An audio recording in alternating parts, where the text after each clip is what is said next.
ici au pôle socio-culturel Simone Veil, et qui est en fait le site de l'ancien collège de Granges-au-Monzet. Dans ce pôle, on retrouve toute la partie périscolaire, toute la partie micro-crèche, la partie ALSH, accueil de loisirs sans hébergement, également une partie qui est consacrée à tout ce qui est musique, art vivant, et puis au-dessus, il y a aussi des hébergements qui ont été créés pour les sportifs, les familles, etc., les formations d'AFA, voilà. Le bâtiment regroupe beaucoup de choses. C'est un service qu'on offre à la population locale.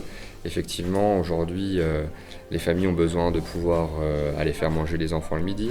On a toutes les activités musicales également à côté. C'est vrai que pour nous, la culture, ça fait partie des enjeux du département, la jeunesse aussi à travers le plan jeunesse. Donc voilà, nous on est vraiment ravis de voir tout le dynamisme qui articule autour de ce pôle.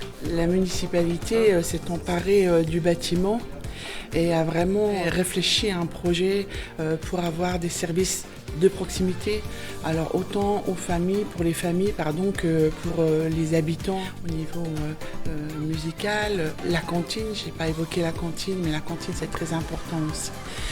Tout l'ensemble effectivement est destiné à la population, alors la population de Granges-au-Monzet, mais aussi à la population complètement extérieure, ce qui est très très important. Au niveau par exemple de la micro-crèche, il n'y a aucun moyen de mode de garde pour les parents. Donc voilà, c'est vraiment quelque chose qui est un service de proximité, je dirais pour tous. Le centre aéré l'été explose sous les demandes. Donc preuve quand même d'un accueil ô combien de qualité.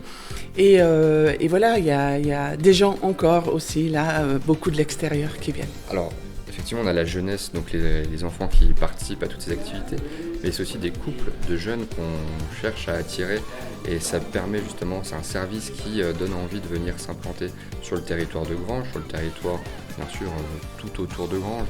Donc pour la jeunesse, voilà, c'est un vrai plus.